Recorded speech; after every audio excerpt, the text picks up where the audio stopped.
Mbote na bino balandino sur bosolo na politique officielle esika bozwami bozali ebele liboso ba TV na bino na Londres, na Belgique, na Allemagne, na Toronto, na Montréal, na Dublin, boza na Kinshasa dans les 24 communes de la capitale topesi bino mbote. Ndenge na lobaki lobby na télévision ke biloko eza ko matama kasi. Au moment d'exagération et à prix, on s'est posé beaucoup de questions sur terrain. Est-ce que biloko ngo zali ko ya ba opérateur économique? Est-ce que zali quelque chose qu'il faut donner la responsabilité à l'État? Est-ce qu'il faudra peut-être trouver d'autres mécanismes pour pouvoir soulager tant soit peu le commun de mortel de la population? On va continuer comme ça la confiance na ba continuer. Na belela ki maman ministre de l'économie. Na lobaki mais aux la ministre de l'économie eza kovana na bureau te. Et sengeli okoma sur place parce que so okeko tala lokola ba maman ya fufu okomona ke ba maman o bateka ka fufu bazo pe sa raison place basomba ka fufu et rose la nasaki ya 10 000 francs. Mais pour comme na Kinshasa pour comme la biso batoto kosomba pour na tolia ba barrière et qui est belé. Moi je me suis dit à l'époque avec gouvernement où il est le commandant de la ville ou Alekaka, je me rappelle que balongola ka ba barrière wana pona ko soulager bato basala misala na bango malamu. Mais biloko wana ezongeza moko ya ba raison ou ezo sala ke biloko emata. Na belela ki ministre ya économie akita sur terrain akende okuta na maman ya fufu, maman ateka ka mbinzo, maman ateka ka mayebo ayeba, ba maman wana pasi nini bazana ngo. Le Kola Bayoka Rabiso Namsala Toza Roussala, nous avons été contactés en urgence pour pouvoir descendre sur place dans le ministre de l'économie. Bossolo la politique va faire l'investigation, va constater ensemble avec la ministre de l'économie. Donc Toza ko kita la minute na nzela utobengaka nzela ya Bandundu. Donc Tozo kende awa place Tozali na boulevard du 30 juin na bâtiment du gouvernement. Toza ko longwa awa nzela toko kende ti tokoma na Kingasa na suka tokoma na Maluku tokota na Maluku te tokoma na pa ntsele tokoma menka ubita ndako pembe tokoma Grand Libulu tokoma Maindombe tokoma Dumi tokoma Mutiene Bakala et puis tokoma na Mongata. C'est de là que nous allons peut-être terminer notre balade pour nous voir qu'est-ce qui se passe au juste sur le terrain. Je vous laisse suivre toutes les réalités et puis je pourrai donner un avis contraire ou un avis favorable par rapport à ça juste après cette enquête qui sera faite tout à l'heure avec vous. Je vous laisse découvrir selon la politique officielle. Nous avons les sorties ici. Ils nous amènent au moins à faire des 200 et quelques villages. Talangaï, Boumi village, il y a beaucoup de villages. Nous avons l'entrée et sortie de Guantaba, des véhicules qui sortent du Bas-Congo jusqu'ici. Nous avons d'autres sorties ici. Mboka Nini, Kekene, Mouliono. Nous avons beaucoup de sorties. Par quelle sortie? Parce que tout est à mon sortie. Non, pardon. En venant là, vous avez trouvé des sorties. Oui, il y a des sorties. Avant le virage ici, il y a une sortie à gauche. Sortie Zarami Balé. Des fois là-bas, avec des véhicules déchargés, ça n'arrive pas en Balkana. Oui, mais lorsque le véhicule charge, vous n'avez pas le roulage, vous n'avez pas à taxer automatiquement. Non. Amène rien là-bas. Sur base de quoi vous taxez? Sur base de quoi vous voulez que vous ratez? Vous ratez quoi? Pas de rater. Terme pour rater. Pas de rater. C'est-à-dire si les annonceurs comme Balamora, et là, vous directement, Camille l'équipe directement, vous taxez. Non. C'est là que ça se repère. Contravention routière. Mais contravention routière, nous l'avons vu déjà. Avant ici, c'était quoi déjà? Makana. Non, c'est ce qu'on ne veut pas. Chaque 2 km en poste, on n'en veut pas. Ça devient une tracassée. Nous sommes à 30 km de Makana. Vous n'êtes pas à 30 km. C'est 30 km. C'est 30 km. Et même si c'est 30 km. Il y a trop de barrières. Ce que nous ne voulons pas. Le gouvernement n'en veut pas. N'en veut plus. Trop de barrières, non. Si vous êtes là pour réguler la circulation, faites-le, mais avant vous, de quelques kilomètres là, il y a aussi la poussière. Ça, voilà, juste à côté. Donc, ce bilan, vous avez des ponako. Vous avez la cabane, vous sautez dessus. Non. Parce que ceux qui ont même souvent déjà bon longola, biloko, parce que vous avez bon longola, parce que c'est un danger. Et puis vous taxez bango, note contravention, n'est-ce pas? Pas foutu. J'espère que encore qu'on fout dans les autres dans la caisse à l'État. Encore que les autres dans la caisse à l'État. Ça encore, c'est une autre paire de manches. Ceux qui ne foutent dans l'État, par contre, Mais non, on saute les bons sauter. Non, non. On le fait passer. On le fait passer. Maman. On le fait passer. Tant que dans notre nabiso, on les fait passer. Le coup là, tous allés dans bisika et belé. Moi, pas trop courir dans mon cima. Tout à. C'est la zone où on s'y parce que tous ça sont. Tous allés dans sortie et belé, y a pas mitro jobi là. Y a pas marchandise. Oh, y va donc comme na pas au gabarit. Parce que chargement moko zo comme na tuna na liwa. Tant que tu zo ko kanga bango. Il y a des fois que quand tu es sous charge. Peu ba commission comme le roi COP. Je vous démontre très clair. Kouta mongata. Ti toko na Kinshasa, ba barrière to tangeleki et belé.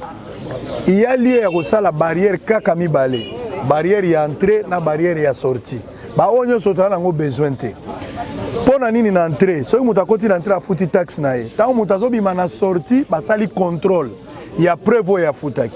Bato bazo kota awa na kati, o bazo échapper na contrôle ya o ya liboso, bango sengeli ba futa na sortie. Il faut pas foutre pas na bino, bango ba futa na sortie. Parce que o ya futi kuna akolakisa na sortie. Mais ba o ba kota ki na nzela o ya kati. Na yebi ba nzelo ekenda batalanga ba muliono, ba kinzono ba fumukento. Ba o ba échapper na bino, bango ba ko futa place ya contrôle. Bino na kati awa, boko kozwa taxi moko te po, il faut ezala kaka entrer na sortie. Ndenge ezala partout. Zela. En cas d'accident bozoloba, général Kanyama abomaka ba barrière nyonso. Yo za na PCR, nga na yebi yo. Ba bomaki ba barrière pour na tracasserie. Réseau ezanine. Par exemple, Autozali na Doumi. Soki accident salami na 30 km ndengo lobi. Mosala PCR ezani bozala ba téléphone. On appelle pour appui pour yo PCR au ko empêcher accidenté. Accident ko salama. Yo zo kende ko constater qu'accident salami. Aux la mesure préventive, il y a un accident. Donc, à chaque kilomètre, il faut un PCR. PCR à jamais par prévention, il faut empêcher l'accident. Accident, c'est un mais ils ont constaté l'accident. Mais pourquoi à chaque kilomètre, il faut présence à PCR? Ils ont constaté, puis ils ont un rapport à l'IH. Ils ont arrêté. Territorial, ils ont appuyé. Ils ont appuyé, ils ont territorial. Territorial, ils ont ceux qui ont besoin, ils ont un problème. Ils ont des zones d'appuyé. Ils ont PCR, mais à chaque kilomètre, il y a présence à PCR. Chaque kilomètre, il y a présence à PCR. Il y a une excellence à l'objet que c'est de trop. Ils ont une barrière de trop. On ne peut pas exiger trop de contrôle. L'entrée, il y a lieu de paiement. La sortie, contrôle les alliés. On va échapper, on va foutre la sortie. Point bas. La barrière, tout est koufi. S'il vous plaît. Choix est clair. C'est mon économie nationale. Oui, allez-y, on vous écoute, papa. Quels sont les services qui sont ici? Bon, ici, nous avons tant de services. Oui, tant de services. Ici, nous avons la PCR, des gemmes. Des gemmes. Des gemmes. Nous avons la nerf. Ce qu'on appelle les MIAP. Ah bon? Oui. Les MIAP. 14e région militaire. FARDC, 14e région militaire. Des MIAP dépendent de la PCR. Des gérants ne dépendent pas de la PCR. Non, ils travaillent en collaboration.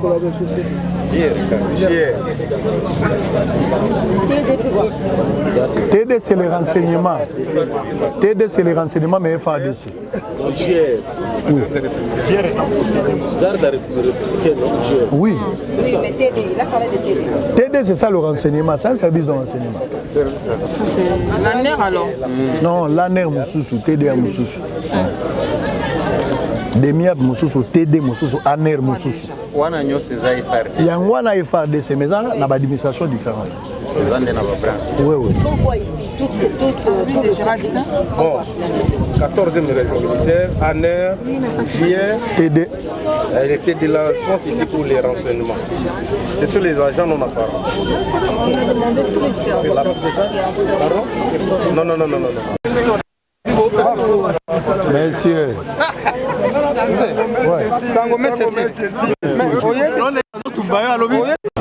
Présent cellulaire, il y a eu des PCC. Ok. Alors, si vous avez un problème, ils ont problème, ils ont tracasser l'équipe. C'est ici. C'est avec les gars. L'inspecteur Kassou, la police,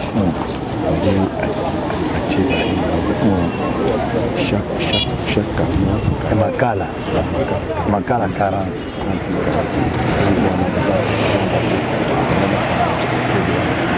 Na hôtel aux Anangap. Il y a des places capitaine avant d'aller. Je suis arrivé par policier. C'est pas ça du bon. Ma versé pas là. Il y a Vandaka na 4 hôtels.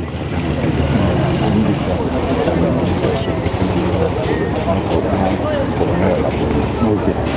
Marie Moussou c'est Moussou c'est un bon pour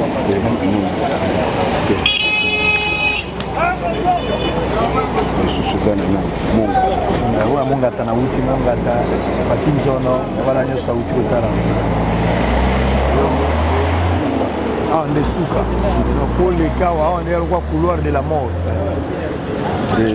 Bongwani qui est dans le trésor public ils avaient poche à Congo Bazouaka Bongwana Bakana le mutuka nyonso ekoleka il faut taxi 1000 francs 500 so ça la taxi 1000 francs 500 so comme makamba wa marchandise makala 40 000 francs bon fufu 40 50 on a des bateaux taxi maman ministre biso to sepeli d'abord bosolo na politique pambate to belelaki to monipe flexibilité wana ozanango potango to senge ezaki na kombo ya ba congolais ke yo kita obalisa likambango yo pe okiti sur terrain to boakeli yo ba fleur depuis 7 heures ozana mabele tozo kende presque 18 heures ozo continuer ko tambola pona oseli sa tournée oyo sima ya ko tambola tina mongata place ekaboli kisasa na bandundu to koyi koloba ozana sentiment ni zo animé lelo sima ko tambola nzela molayo yo leki.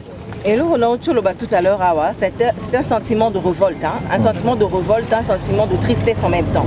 Parce que justement, tout le monde qui va barrière est belé. Tant que tout là, plusieurs barrières. Tu as visité à peu près une dizaine de barrières. Dans chaque barrière, il y a un bambon. Et ça, ils ont un impact sur le prix de vente. Il y a un marché. Depuis tant il fallait vivre en haut. Parfois, il faut vivre là pour télémiler en haut. Et moi, aujourd'hui, je m'étais décidé, qu'est-ce qui se passe dans Banzela ou à Nyosto. Je suis désagréablement surprise de voir que dans 4 barrières, beaucoup de services. Et généralement, il y a des services mingi à la province. Et même les ministres des tutelles, par exemple, il y a transport, il y a environnement, il y a l'eau. Mais ce sont des taxes. Et puis, ce qu'on identifie, ce sont des gens au bazar numéro, il y a matriculé à l'État, l'État et ce sont des gens qui ont un autre mot avec un cachet, c'est fini. Oui, on a ma commune, effectivement, et c'est pourquoi il faut tant que ça les rapports, document là-bas, que nous allons annexer, il faudrait que finalement, bloc ici là. La taxe on a toxique, ils vont permettre au climat des affaires et longue. Pour un bilan au prix, à 30 000 francs.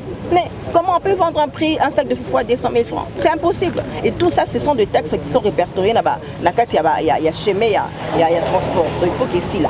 En tout cas, ozo banza ke soki ba longoli ba barrière et koki ko sala etalo ya fufu ezonga na se. Oui, parce que raison li bosse sali ba barrière, raison mi ba izape banzela. Banzela za yakube bana bosse ko bon ndenge na beki na français. Et banzela za yakube ba na kati banzela o ba centre ba camion zo ke na ba centre ya production. Pour bima na banzela munene banzela ezate. Ils ont créé ça là que pour ba kota na kati ba ba sala 4 jours, 5 jours, une semaine. Pour na biloko fufu pamba. Donc tout ça va se répercuter en gros na ba charge ya prix na kati prix de vente. Donc il faudrait que biso to ezaki na sama gouvernement na ekota là parce que le gouvernement est très préoccupé dans les camboyo. Donc on pèse la piste des solutions et puis le gouvernement dans son ensemble a la solution au Kotia pour na babilo Congo et ça la net il faut quitter ba prix pour ba congolais ba za la accès na biloko. Pour na aussi salilo ba moko na ba congolais ba oyo bazomi tungisama. Certainement na ndenge yo moko kiti epesi bango espoir pour ba ndeko mona ta musoza musika mais multiplicité ya ba descente yo sali epesi bango mo espoir. Sima ko sala lelo bato baliaka ndunda, bato baliaka mbinzo, bato baliaka pondu ba Papa mon conseil écolo, son excellence M. Félix Antoine Tshisekedi a préoccupé dans les Camboyo. Yemoko muta sengaki to landela yango. Yango a instruit premier ministre oya tenginga ya instruire ngai nas landela likambo. Ba congolais bazala na kimia, bazala na confiance, loko nyo se bandaka na volonté politique. Ce qui volonté ezali makambo mingi changeaka. Et gouvernement ezali gouvernement tondi na volonté politique, ezali reflété par la volonté même que le chef de l'État a pour changer les choses, pour nous permettre ba congolais ba lia ba sepela, pe ba sepela na mboka na bango. Tozo sala effort pour de makambo tomonia wa to lukelango ba solution pour biloko et sala Selon la politique officielle, Nabitumba moko kolonga kasina kimia biso mibale. Esika auto, merci. Ah, merci. Ah, peu bolanda ka bosolo.